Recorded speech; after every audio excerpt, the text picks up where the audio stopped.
Donald Trump, when once again asked about the possibility of holding a summit in Budapest, replied that the summit is possible if he has guarantees that a deal on Ukraine will take place. Given how quickly the position of the U.S. president changes, is there an understanding of what kind of deal Donald Trump is referring to, and how much it differs from the one discussed in Alaska? Well, we also need guarantees that the meeting of the presidents will bring a concrete result. We are ready for this result.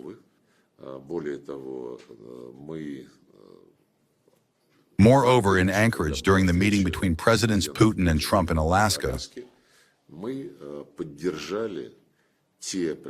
we supported the proposals that U.S. President's Special Representative Steve Witkoff had brought to Moscow a week before the summit.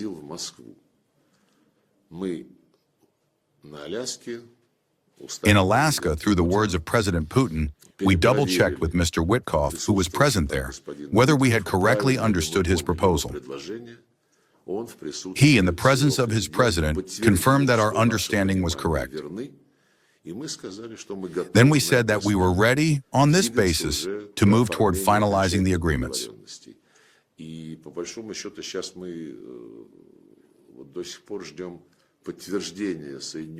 We are now still waiting for confirmation from the United States of those proposals that they passed to us and that we took as the foundation.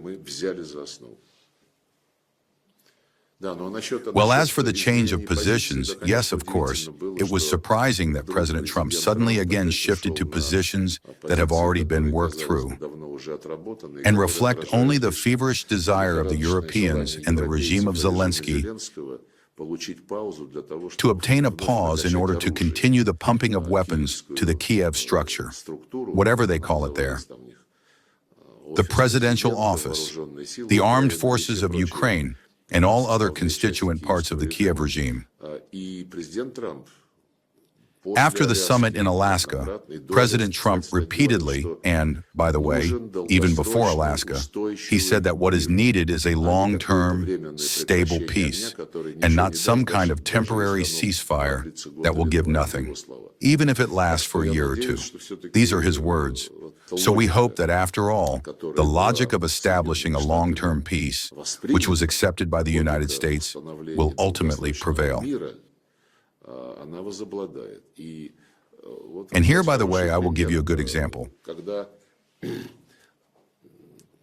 When President Trump began to seriously address the problem of Palestine, the problem of Gaza,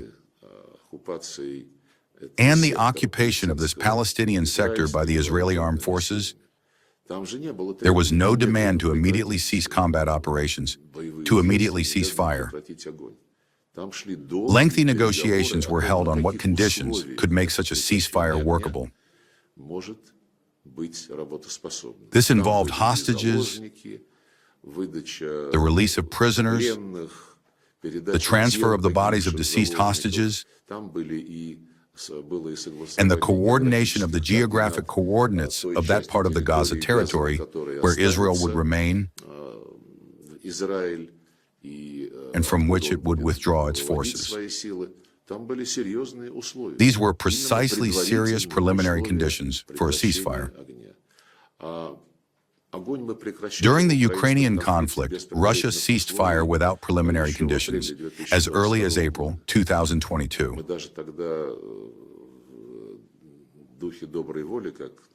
At that time, even in the spirit of goodwill, as President Putin regularly reminds, we withdrew troops from the outskirts of Kiev. And here is what happened. Therefore, we hope that President Donald Trump truly wants a stable peace